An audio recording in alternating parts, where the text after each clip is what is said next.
ಸ್ನೇಹಿತರೆ, ನಾನಿವತ್ತು ನಿಮಗೆ ಈಸಿಯಾಗಿ ರಾಗಿ ರೊಟ್ಟಿ ಮಾಡೋ ವಿಧಾನವನ್ನು ಹೇಳ್ಕೊಡ್ತೀನಿ. ಇದಕ್ಕೆ ಬೇಕಾಗಿರೋದು 1 ಬಟ್ಲು ರಾಗಿ ಹಿಟ್ಟು, ಒಂದು ಸ್ವಲ್ಪ ನೀರು, ರುಚಿಗೆ ತಕ್ಕಷ್ಟು ಉಪ್ಪು. ಈ ಒಂದು ರಾಗಿ ಒಂದೇ ಒಂದು ಬಟ್ಲು, ಅದರಲ್ಲಿ 1 ರೊಟ್ಟಿ ಅಥವಾ ಸಣ್ಣದಾಗಿ 2 ರೊಟ್ಟಿಯನ್ನು ನಾವು ಮಾಡ್ಕೋಬಹುದು ಈ ಒಂದು ಬಟ್ಲಲ್ಲಿ. ಈ ಒಂದು ರಾಗಿ ಹಿಟ್ಟನ್ನು ನಾವು ಪ್ಲೇಟ್ಗೆ ಹಾಕೊಂಡ್ಮೇಲೆ ಸ್ವಲ್ಪ ಬೆಚ್ಚಗಿರೋ ಅಂಥ ನೀರನ್ನು ನಾವು ಇದಕ್ಕೆ ನಿಧಾನವಾಗಿ ಮಿಶ್ರಣವನ್ನು ಮಾಡ್ಕೋಬಹುದು. ತಣ್ಣೀರಾದರೂ ಪರವಾಗಿಲ್ಲ.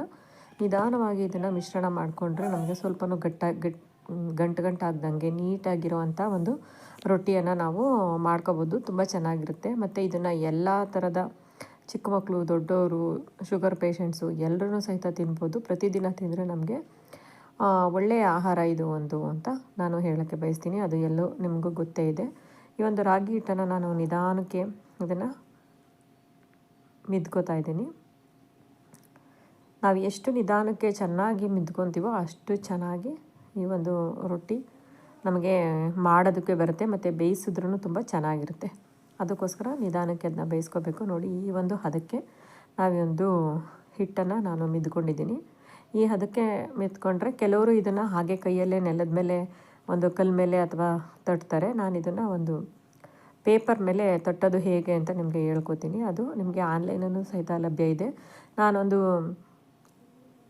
ಪೇಪರ್ ಮೇಲೆ ಇದನ್ನು ಯಾವ ರೀತಿಯಾಗಿ ನೀಟಾಗಿ ತಟ್ಟೋದು ಅಂತ ನಿಮಗೆ ಹೇಳ್ಕೊಡ್ತೀನಿ. ಇದರಿಂದ ನಾವು ಯಾವುದೇ ಚಿಕ್ಕವರಿರ್ಬೋದು, ಬ್ಯಾಚುಲರ್ಸ್ ಇರ್ಬೋದು, ಎಲ್ಲರೂ ಸಹಿತ ರಾಗಿ ರೊಟ್ಟಿಯನ್ನು ಈಸಿಯಾಗಿ ಮಾಡ್ಕೊಳ್ಳೋದನ್ನು ನಾವು ತಿಳ್ಕೊಬಹುದು.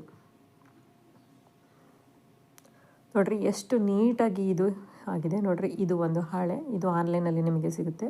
ಇದಕ್ಕೆ ಸ್ವಲ್ಪ ಎಣ್ಣೆನ ಹಚ್ಕೊಂಡು ಚೆನ್ನಾಗಿ ತಟ್ಕೋಬೇಕು.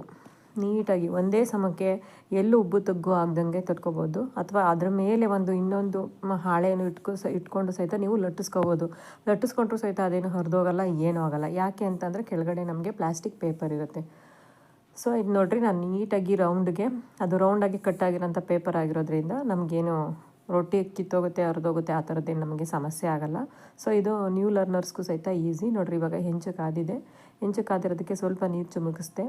ಸೊ ನೀರು ಅದು ನೋಡಿರಿ ಡ್ರೈ ಆಯಿತು. ಇವಾಗ ಅದನ್ನು ಬೇಯೋದಕ್ಕೆ ಹಾಕ್ತಾಯಿದ್ದೀನಿ. ಅದರ ಮೇಲೆ ಶೀಟ್ ಇದೆ. ಇವಾಗ ನಿಧಾನಕ್ಕೆ ಅದನ್ನ ಶೀಟ ತಕ್ಕೊಂಡು ನಾವೊಂದು ಚಿಕ್ಕದಾಗಿರೋಂಥದ್ದಕ್ಕೆ ಮುಚ್ಚೋಕ್ಕೆ ಆಗುವಂಥ ಒಂದು ಲಿಡ್ನ ನಾವು ಕ್ಲೋಸ್ ಮಾಡಿದ್ರೆ ಚೆನ್ನಾಗಿ ಹಬೆಯಲ್ಲಿ ಅದು ಬೇಯ್ಕೊಳ್ಳುತ್ತೆ. ಪೇಪರನ್ನು ತೆಗೆದು ನೋಡಿರಿ, ಈ ಥರದೊಂದು ಲಿಡ್ಡಲ್ಲಿ ಮುಚ್ಚಿದ್ರೆ ಇವಾಗ ಅದನ್ನು ಚೆನ್ನಾಗಿ ಬೆಂದಿದೆ. ಅದಕ್ಕೆ ನಾವು ನೀರನ್ನು ಹಚ್ಚದೇ ಇದ್ರೂ ಸಹಿತ ಯಾವುದೇ ಥರ ಏನು ಎಫೆಕ್ಟ್ ಆಗದಂಗೆ ತುಂಬ ಚೆನ್ನಾಗಿರೋ ಅಂಥ ರೊಟ್ಟಿ ತಯಾರಾಗಿದೆ. ಇವಾಗ ಅದನ್ನು ನಾವು ಯಾವುದೇ ಪಲ್ಯದ ಜೊತೆ ಮಿಕ್ಸ್ ಮಾಡಿಕೊಂಡು ತಿನ್ನಬಹುದು. ಸ್ನೇಹಿತರೆ, ವಿಡಿಯೋ ಇಷ್ಟ ಆಗಿದರೆ ಲೈಕ್ ಮಾಡಿ, ಶೇರ್ ಮಾಡಿ.